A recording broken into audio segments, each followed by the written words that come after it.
everyone, welcome on the podcast show Berlin de Toi. My name is Gabrielle and I'm delighted that you're joining us for this conversation. When I arrived in Berlin a few years ago, I was struggling creating a network, professional as personal, and I would have loved to hear discussion and conversation from inspiring and engaged people living here. This is the purpose of the podcast Berlin de Toi. In French, German, English-speaking conversation, we're going to meet these incredible people, which makes this place so awesome. So thank you for tuning in and see you soon.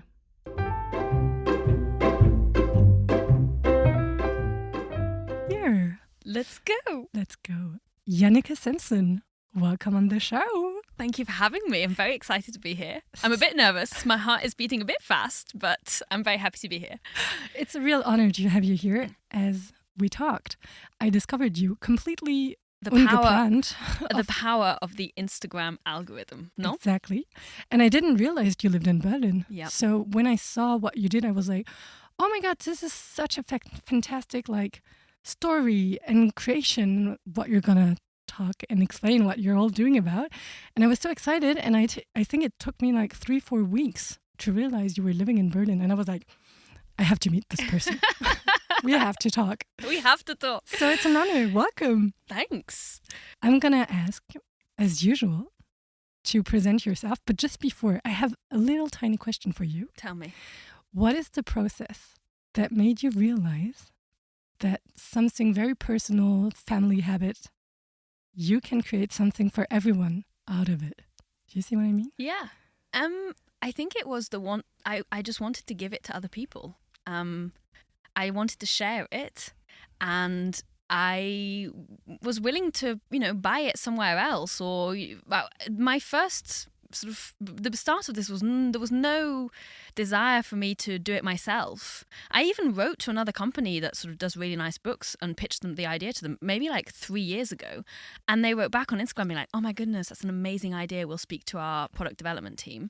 And then I never heard from them, and they've never done it. So I mean, I hope they don't decide to do it now, But I just think, 3 years ago, probably they've forgotten by now. But yeah, and then I was having a really bad day one day and being really frustrated with life. And I was putting my shoes on, and there was a parcel by the door. My husband asked me, he's like, oh, what's that in that parcel? And it was the Book of Special Days, or a secondhand version of the Book of Special Days that I was trying to give to my brother because he didn't have one.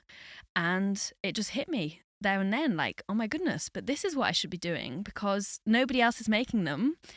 All I can buy is these secondhand versions that are really tattered and damaged. And I think I could do something really cool with it. And yeah, that's all I thought about for the next intense week of doing everything, because once I get an idea, I run with it, high speed.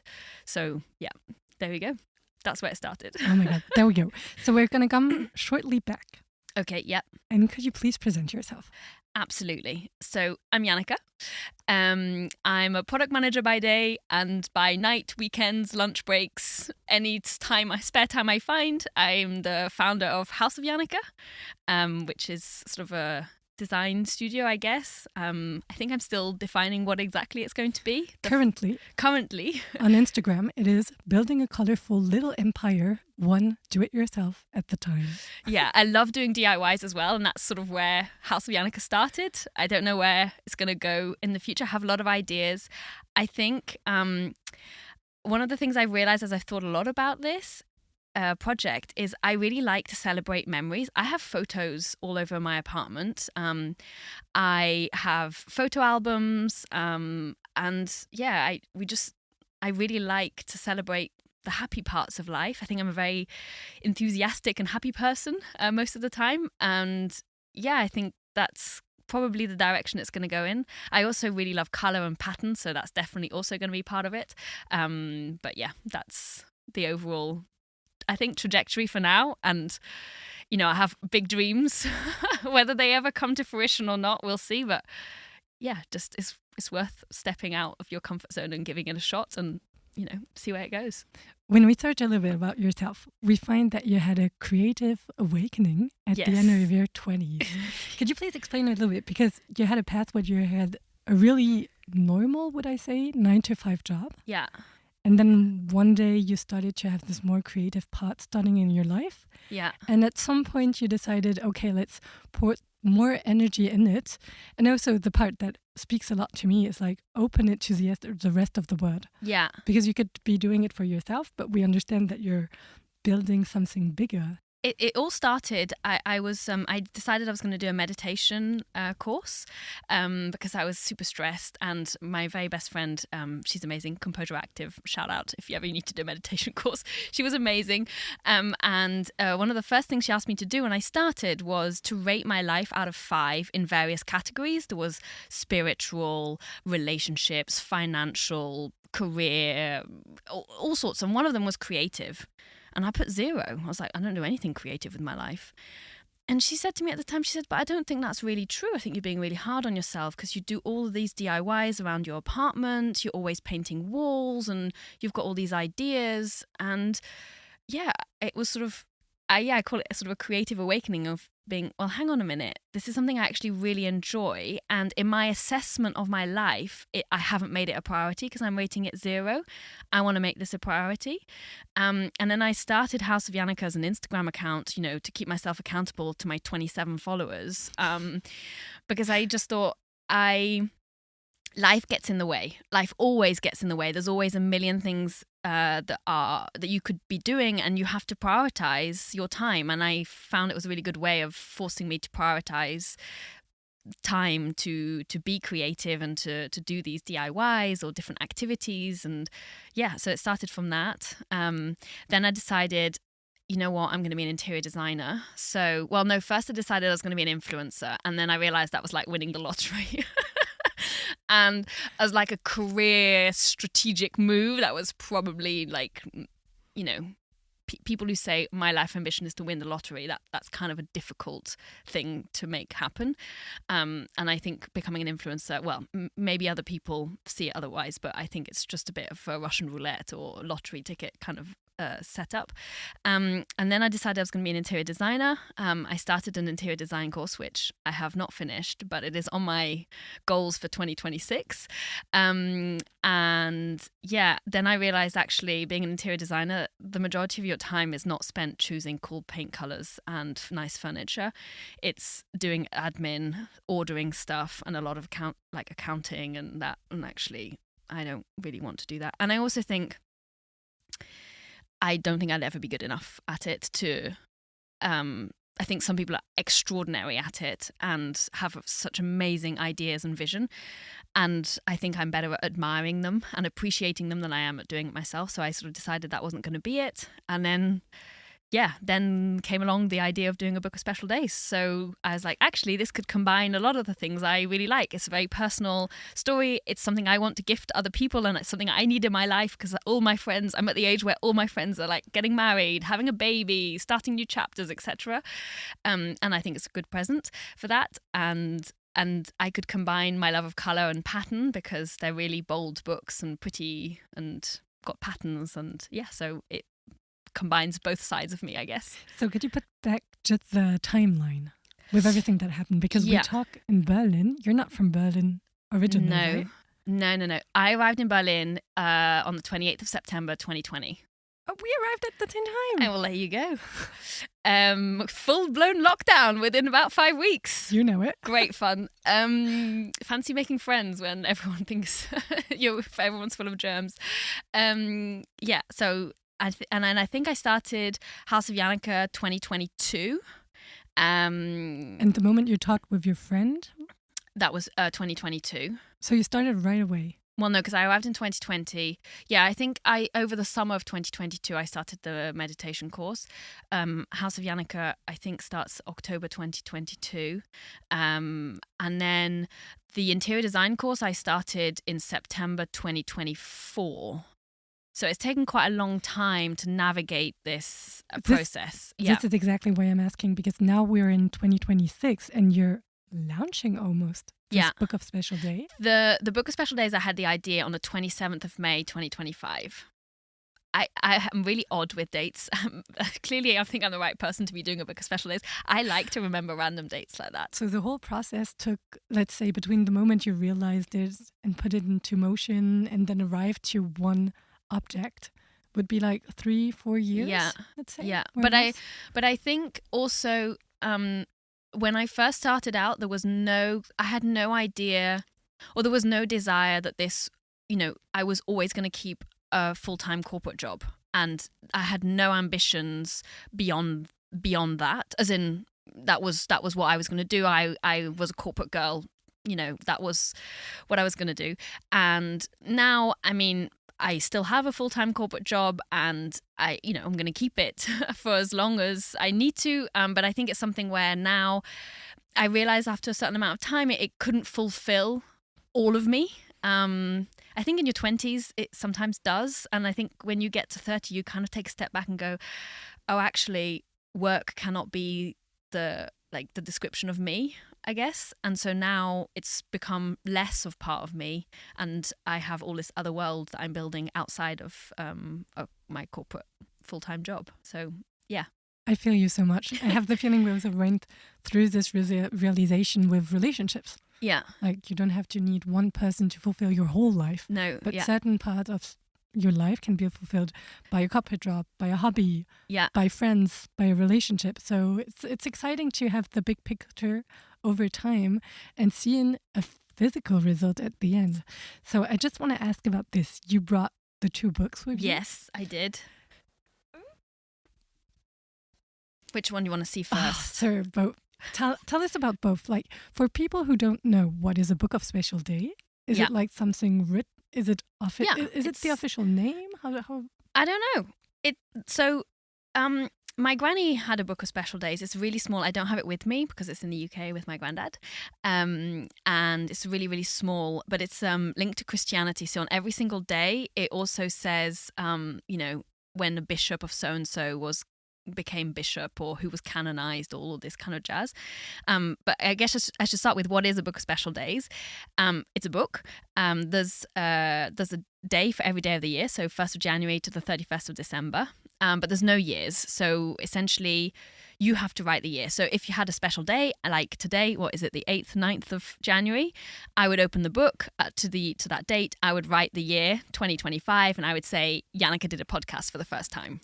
But then, in 2 years' time, maybe, I don't know, I get the keys to an apartment I've just bought, or I go on an amazing holiday, or I have a great day at the beach, or I go to see a concert. I mean, your definition of a special day, you can write whatever you want, but then underneath my 2025 entry, you would write 2027, went to see so-and-so in a concert, or 2032. So you don't have to write in it every year. You just write in it when you have a special day that you want to remember.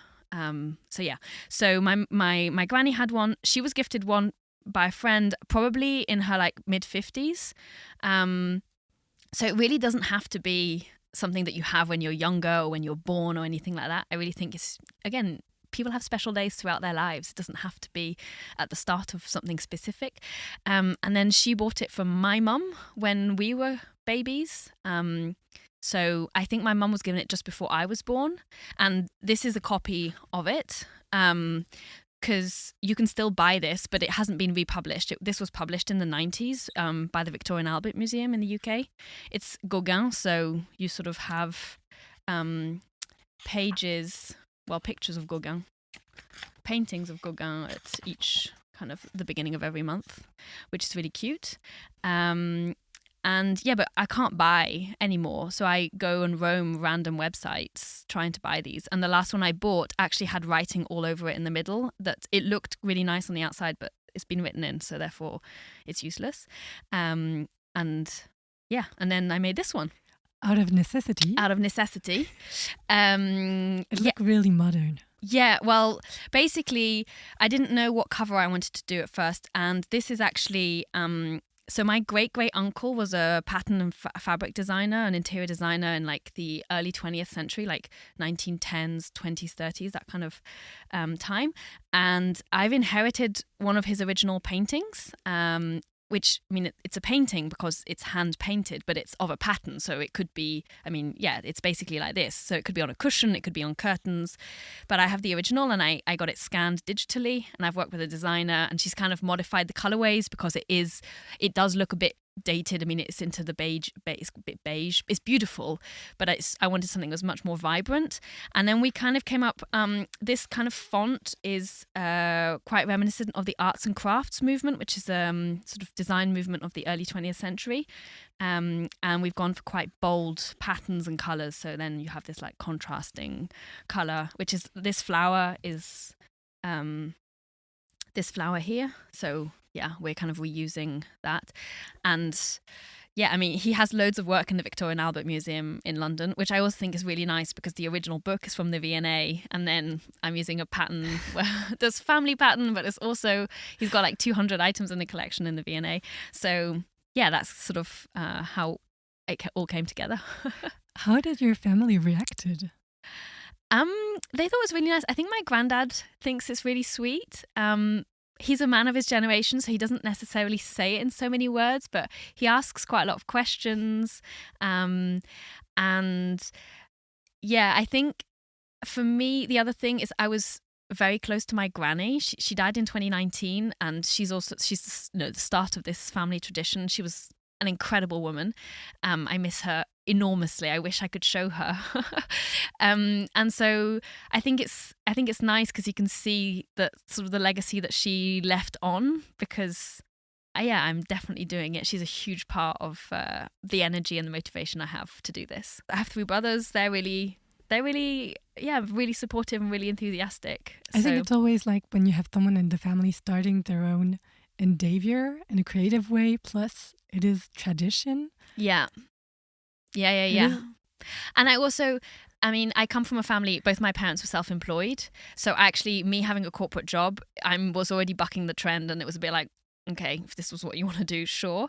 But yeah, I have two of my brothers are self-employed. They run their own thing. I have one brother who's a finance bro. So, I mean, he has got the corporate vibes. But yeah, so there's just a lot of enthusiasm and encouragement to give it a shot. And I think my parents are a bit relieved, actually, because this is something that, I can do alongside a real stable job.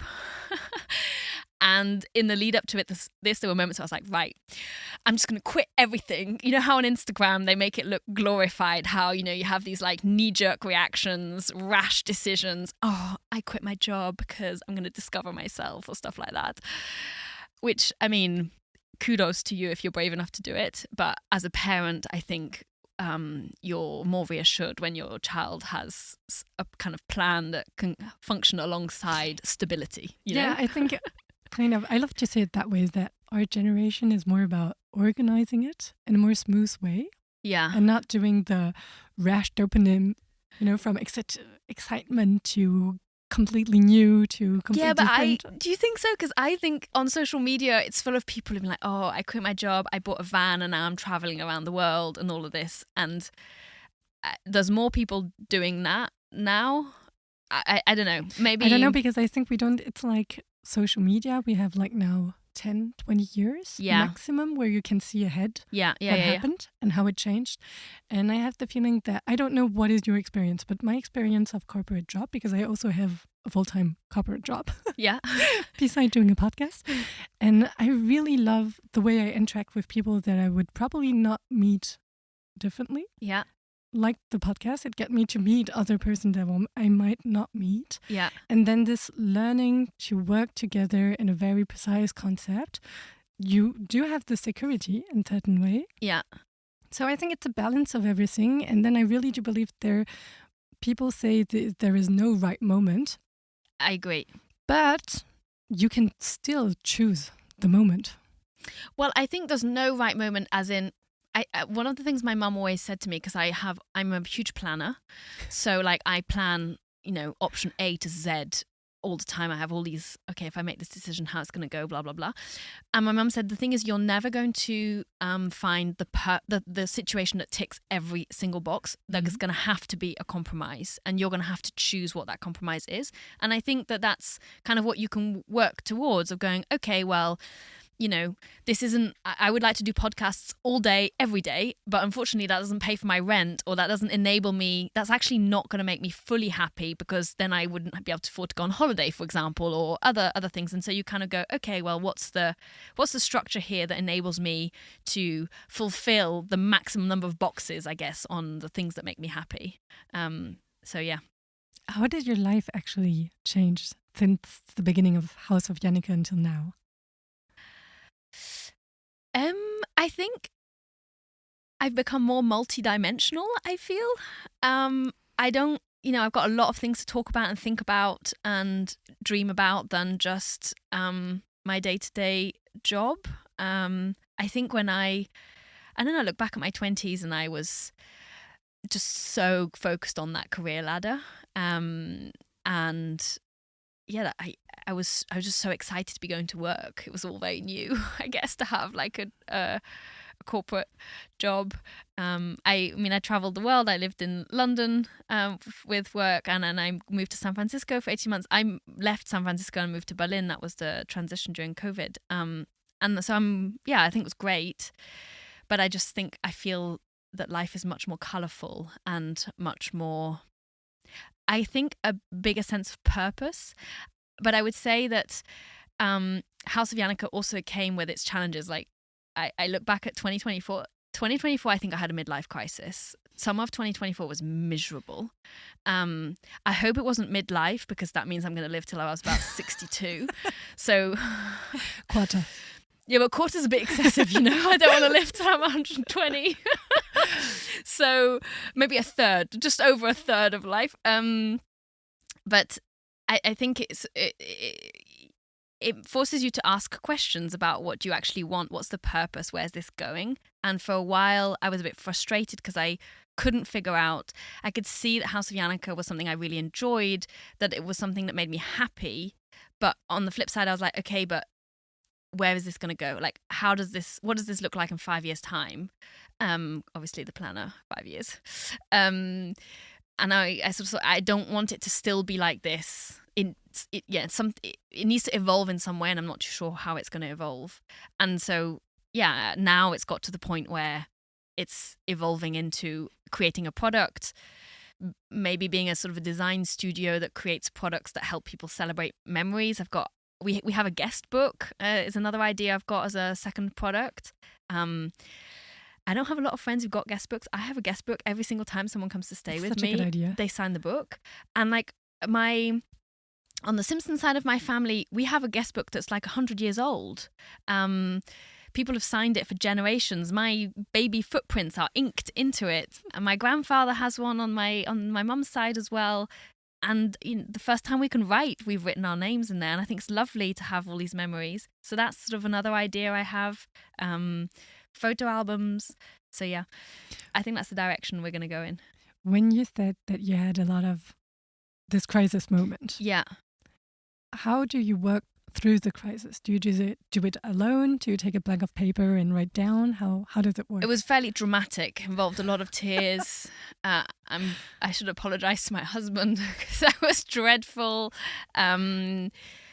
I talked about it a lot with my mom, with my friends. I had a therapist to talk through it. And yeah, eventually I sort of worked it out. I think really the crisis, now I look back on it, first of all, I don't really recognize the person I was that summer. It's really weird. Second is, I really think it boiled down to purpose. I just felt like, what on earth am I doing here? What are we trying to achieve here? Because we're not achieving anything that's making us very happy. I'd also just been on a really long trek with my mum across Costa Rica. So I'd been in the jungle for 2 weeks. And I think that, yeah, it compounded. I was like, this is an amazing life. I just want to move to the jungle. I was looking at jobs in Costa Rica. I was like, right, I'm going to quit everything. I'm going to move to Costa Rica. I'm going to buy myself a little farm out there. And then the realization of the realities of that was, yeah, well, actually, that's a really long way away from my family. I could earn good money for Costa Rica out there, but I probably couldn't earn good money that would mean that I could fly back on a whim. And so, again, you go back to this idea of compromises. Would I love to live in the jungle? Absolutely. The version of myself that was hiking for 2 weeks, I absolutely loved. but I think there were other boxes that were missing, and so that was a compromise I had to make. But it took a couple of months to get there. Yeah, I understand. It's like I had the realization from you can imagine hundreds of different lives, Yeah. but right now you're living one life. Yeah. Which are the decisions you take in this one? Which responsibility do you take? And to that, I wanted to ask you, starting the moment you had this project or making this product, I had the feeling it was kind of more purpose than something else. It also involves a lot of costs, I guess. Yeah. Producing, creating, imagining. You told us you were a good and great planner.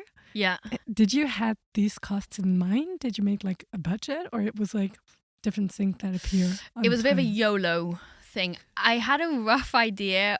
I knew it was going to cost quite a bit, a bit of money. But it was something where, one of my other dreams would be to buy a chateau in France and renovate a chateau, And so in the orders of magnitude of the amount of money that was needed, this felt much more manageable. This is good advice for people listening. So, on the spectrum of some of the ideas I had, this one was within the manageable end of the spectrum.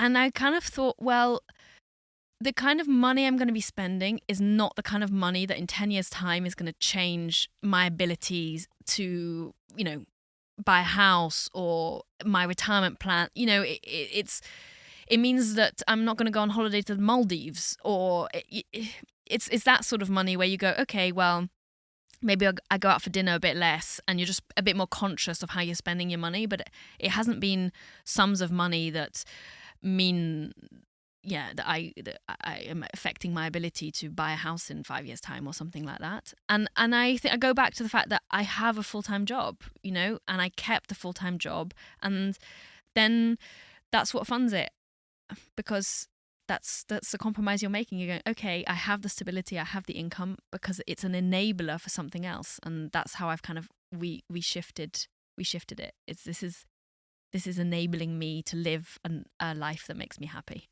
I think it's a very beautiful way to put it too. Like, very true. Yeah, at 2 a.m, when I'm fed up with everything, it's sometimes quite difficult to rationalize that. But right here in this room, that's the way I explain it to myself. I see. You started developing other projects and doing this content creation on live. Yeah. How does it feel to make video of yourself explaining? Because we talked a little bit about, like, you mentioned at the beginning the influencer path that you chose not to go to. It's somewhere where I feel is a lot of intimacy put out there. Yeah. Whereas when you present a product or a service, it's more specified. So I don't know. I have the feeling you can better protect other part of your intimacy that doesn't need to be out there. I just wanted to have your stake on that. I think because all the videos I do are more around sort of, oh, I'm painting this wall blue and this is why I want to paint it blue, or like, look, I'm making these shelves for my kitchen, or here are some of the reasons I've chosen these colors in my kitchen, or that kind of stuff. I mean, there's nothing innately and very intimate about that. I mean, that I like the combination of green and red, great, but it's not super personal. And I do post some personal stuff. When I got married, I posted some pictures. And then my husband features sometimes in it because it's too heavy and I need his help to like carry something or move something or this, that, and the other. But I've managed to keep it quite together. But now I'm struggling a bit. I think with social media, to sell this book, to create this business, I've got to talk about all of that, and I'm a bit lost. It's kind of shifted, because if your whole page is around, oh, I'm building this House of Janneke, but oh, by the way, I've made these shelves for my kitchen, the kind of like storyline gets a bit diluted. Do you think? I don't know. I'm figuring it out. I think there's a difference between buying a product and buying into a story. Yeah, exactly. And the product is something like, because for me, having followed you, understand that you're living in Berlin, for example, that was part of the process of following you, talking about something else. Yeah. Or in a different way. So that's why I'm asking. And also about the cost part, you didn't choose to do a crowdfunding. No. For example, you didn't do pre-sales, pre-orders. No, I didn't. Because I don't need the money to do it, and I felt like it would constrain me and force me to make decisions that I didn't necessarily want to make. So, for example, initially we were going to try and get the books ready before Christmas, and in the end, it just didn't work out. Long story short, it just didn't work out, and the way we could have made it work would have been to make a compromise on the quality of the book, and. In hindsight, I'm so glad I didn't do pre-sales, because imagine if I'd started in October before I'd even had the book, saying, oh, we're going to do pre-sales before Christmas so you can have the book for Christmas. And then there's this thing that comes up, which actually means, oh, maybe we don't have the book for Christmas. All these people are giving me money. I understand. Yeah. And I was like, Christmas is a bigger thing too. Yeah, and I was like, no, I want to be fully independent on how this is going to work. And if it's a couple of €1,000, I don't need a couple of €1,000 to make this work at this point. Maybe later, if we scale and then I need more money to be able to scale the business, then that might be something that's worth considering later down the line. But I wanted to keep it fully within my scope and my control. maybe wrongly, because people have suggested I should do that, but for now, no.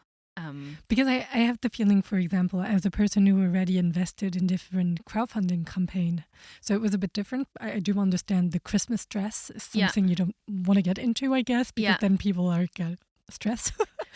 But more about the side of you invest in an idea.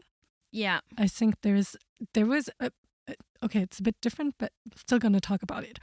There's a company in France named Duralex. That you may know. Did you follow that? Yeah, I thought it was great. It was amazing. Yeah. They were close to become bankrupt. And we know how much Europe talks about the fact that there's not a lot of industry anymore here and producing and all. And they opened a campaign for everyone to participate. And they explode the amount and the objectives. And I couldn't get my share, which I'm really disappointed of. So I hope they're going to open one again. And I just want to say, I have the feeling that the internet and all enable this realization that when you pay, you support someone, and because you have the social network part, people get very good at explaining how they're doing it, why they're doing it and all. So I have the feeling like if I say, okay, I want a book of special days, and then you can put number them or whatever, do special edition, and I'll be like, it can take 5 or 6 months, I don't care, but I really want to be part of it. So that's why I was asking. So. Yeah. I should, it was never really something I considered, but I did see the Duralex one. I thought it was really cool, and I think it was definitely it should have been an option on the table. I just never put that option on the table. Oh my god! Us. I mean, we're learning, no? Yeah, because I've learned a lot. I guess. What were your big 3 learnings since the beginning of the adventure? First one is it takes far longer than you think it's going to take. This is such a good one. Which I think also, I mean, I use Slack every single day for work, right? If I want something to happen, I just message people on Slack and they respond within an hour, and it's like tack, tack, tack. We can, make decisions relatively quickly. However, you send an email, the response time for an email is 24 hours, 2 days maybe. And then you reply within an hour because you're like on it. And then they take another 2 days, and then you've got the weekend all of a sudden. So then they don't reply till Monday. And all of a sudden something that was supposed to be really quick, it takes a lot longer. And so that would be my first learning. Second, I think the biggest challenge has been around like the manufacturing of the book, because this book here has got a production defect. The title peels off if you run your nail down the white stuff. It comes off because we've chosen. I wanted it to be fabric bound, and then it's printed on, and then we're hot foil stamping, and in that combination, the hot foil stamp just doesn't stick to the book or to that kind of fabric. So now we're gonna have to change the fabric, and we're gonna change the product we're using for the hot foil stamping. And I mean, I thought that building a book was fairly straightforward. Like. We're not building a rocket ship for the moon, but it's taken a lot of goes, and a lot of suppliers have come back and said, no, we can't do that. And you have to decide, you have to go, okay, suppliers are telling me this is not possible. Some suppliers are saying it is possible. Love it. Who do I trust? So I think that's been another learning. And my third learning has been around budgeting, sort of pricing, but just in terms of the unit costs and the unit economics of a project like this. Because I was kind of like really like, yeah, sure, that doesn't sound too bad. Yeah. But if you want to go into retail, imagine, I don't know, you sell something for, the retail price for something is €60. A retailer is buying it at 20 off you. So you have to make money off of it. And then, there's €40 that obviously there's VAT on that. So €9-10 of VAT.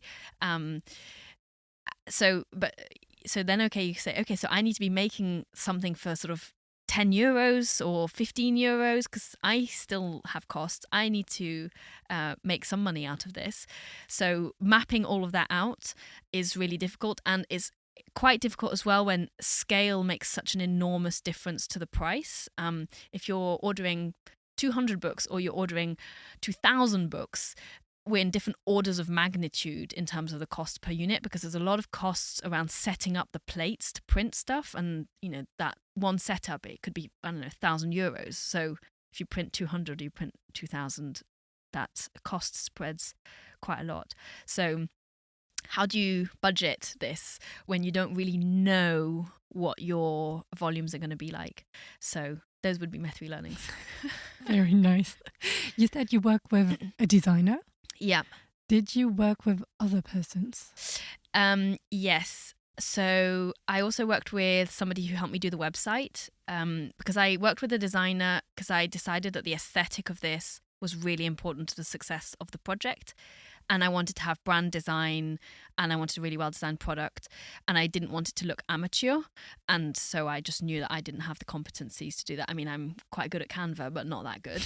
And then on the website, because I had all these brand requirements or sort of guidelines, yeah, I know Lovable and there's all these tools now, AI tools to build a website, but I needed such specific things because I had this very clear requirement or guidelines for the brand.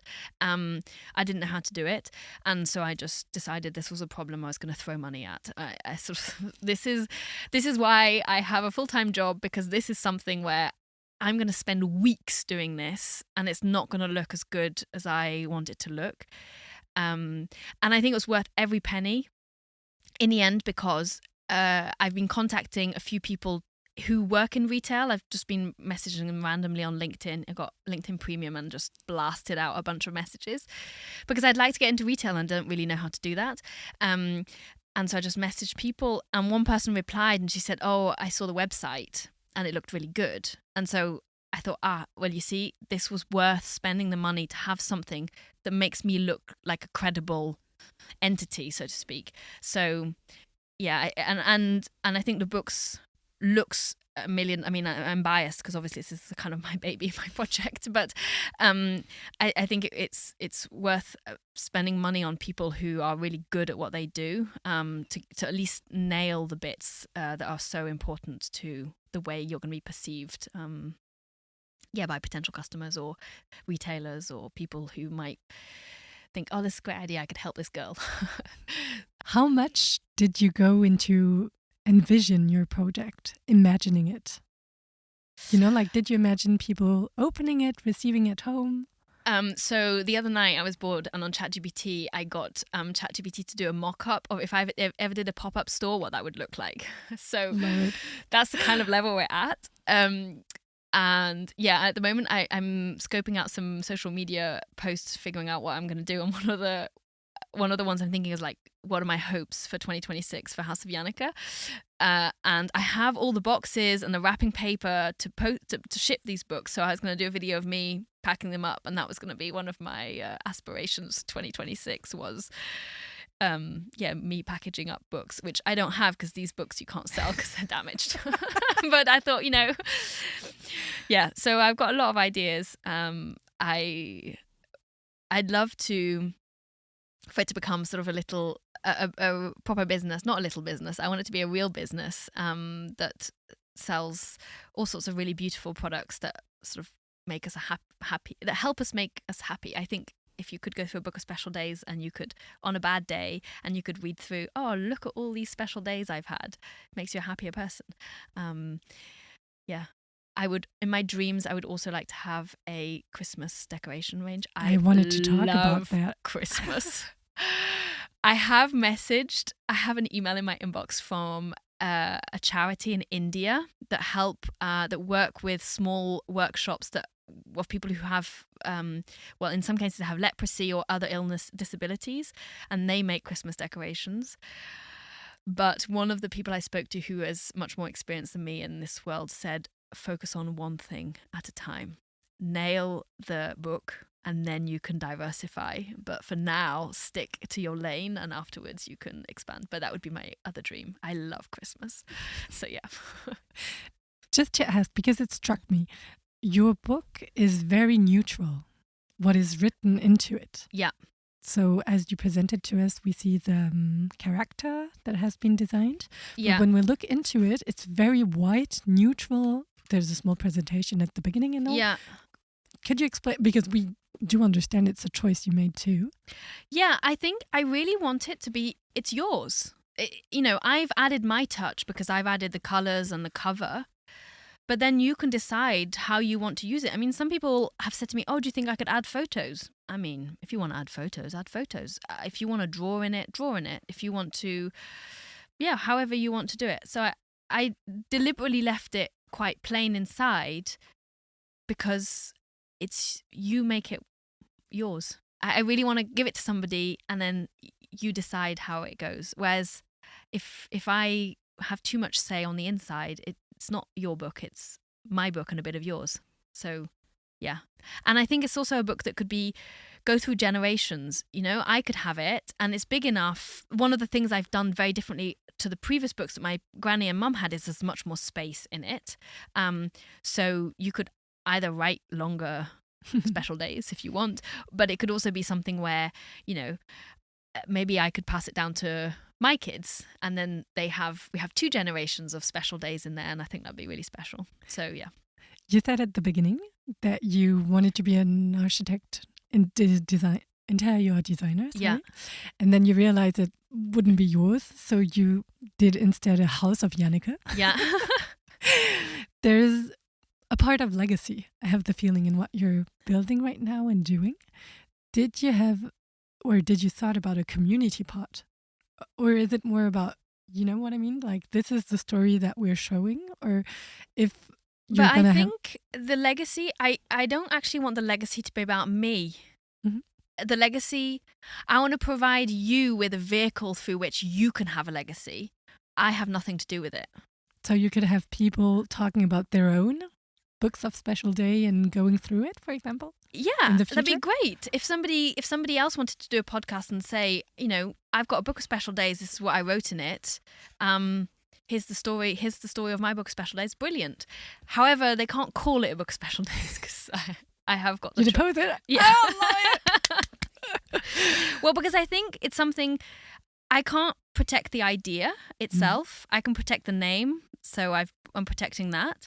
I can protect the design, but I also, if Shein China decides tomorrow that they want to make it for half the price, then they can do that, and there's not really much I can do about it. So that's why I invested so much time in the look and feel of it, because I think that, for example, people still buy moleskin notebooks, and yet you can go and buy a leather notebook for €5 if that's what you really want. So I think there is something to say about the manufacturing and about the way it's designed that means that people are prepared to spend money on something that's better made than, So that's my attempt at protecting it, but there's a limit to what you can protect.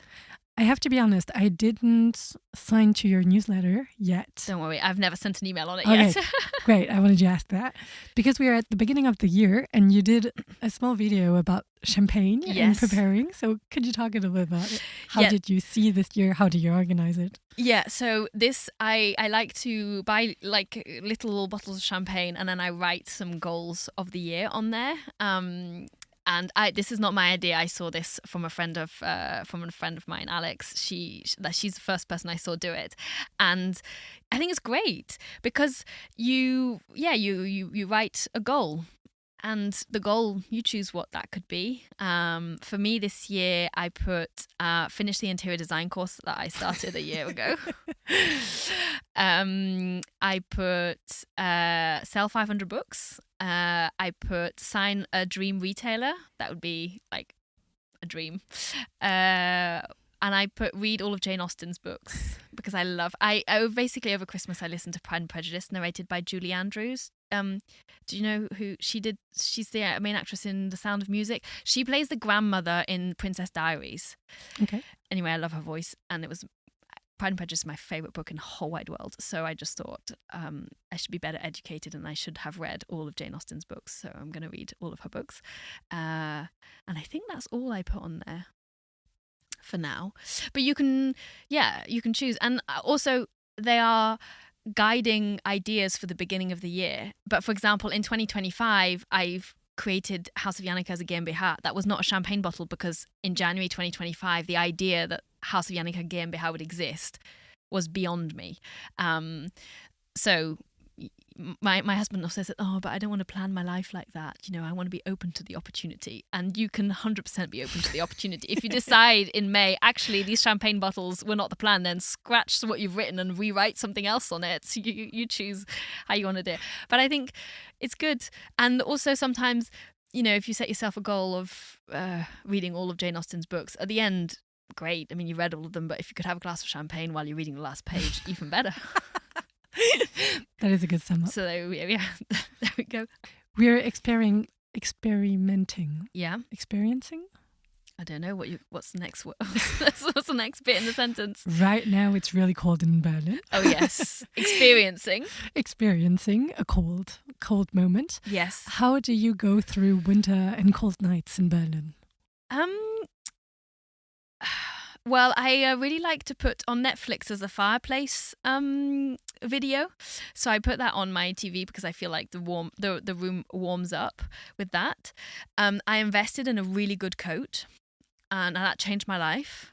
I did that 2-3 years ago after another winter in Berlin where I just couldn't go outside without being cold. And now, yeah, I can at least leave the house and not be cold. My hands might fall off, but my core body is warm. And I really like walking around in the cold. When you're warm and you can put your hands in your pockets. I cycled here and that was a poor decision. My hands nearly fell off. But if you're just walking around with a hat, I think it's nice. It's nice fresh air. And I think because I grew up in Montpellier in the south of France and I know what 40 degrees feels like, I'm okay. I'll take -10 for a week or so and some grey if it means that I don't have to deal with 40-degree heat for 6 weeks in the summer because I hate that. So that's my trade-off. But I think in March I will be, you know, I feel March is the longest month in Berlin. It's very grey and long. So your recommendation would have a walk outside. Yeah, get outside as much as possible. I gotta say, it's the moment I enjoy the most because of the silence. You know, like when it's snowing. Yeah. It's such particular. Yeah. That heat is cool, but... And I also love, everybody's got sledges, and those wooden sort of old-fashioned ones, and I think it's so cute. And all these like little kids in their sort of onesies toddling around the place. It's really... Yeah, I think I'm showing my age, the fact I've noticed a child. I think when you're 20, you never notice children, but I think they're cute, sort of very excited about sledging down hills. I had my brother come, and he's younger. Yeah. And he told me, oh, they look like small cosmonauts. Yeah, you know? they do. They so, look, yeah. No, I think it's beautiful. For everyone who's discovering you, yes, where should we follow? Because I hope everyone understood that seeing you on social media is like a breath of happiness, good humor. It's like always a lot of joy. So thank you so much. I'm really, when you put a story, I'm actually always excited. I'm like, what is going on? What is coming? Yeah. Then on Instagram, House of Janneke. I try and do TikTok, but I think I'm too old for TikTok. I just can't keep up. So I post sometimes randomly, but that's not where I post most of my things. And then I have a website, www.houseofjanneke.com, and that's only around the book special days and future books, however they come. You can also join the newsletter, which I have never sent an email on yet. If you want to be the first to know, when the book's available. And I think I'm going to do a launch party for the book. Oh my God. Okay. Yeah, it's an idea that's been maturing over the last couple of days. And I feel like it's taken so much to get to the point where we have a book that I have to have a party. So yes, I'm going to find a venue somewhere in Berlin. And then, so if you would like to come to that as well, then follow me on Instagram because I'll post about it there too. Thank you. I have the feeling there's so much good coming. It's going to be amazing. I'm so happy to have to follow up. And I have the feeling you're going to go to... I'm waiting for, like the TV show or this kind of stuff in the future. No, I don't think so. But if you've ever watched Escape to the Chateau, it's a British TV series where they bought a chateau in France and they renovated it. That I would love to do that. My dad always says, no, you don't understand the complexities and that it's an endless money pit and you don't have the skills to do this, blah, blah, blah, blah, blah. But one day I will prove him wrong. Love it. Do you have one final word?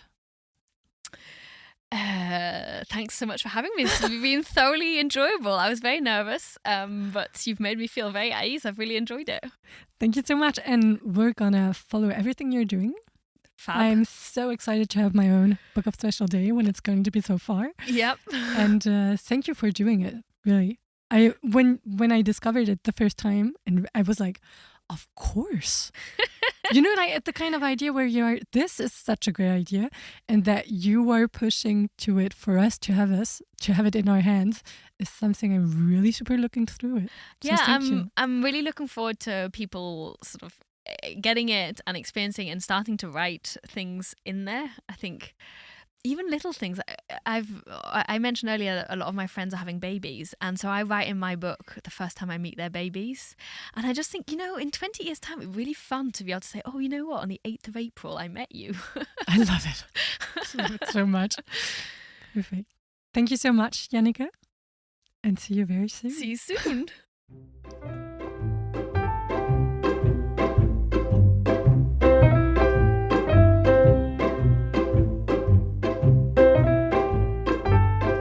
Congratulations, you made it to the end of the conversation. Thank you so much for your attention.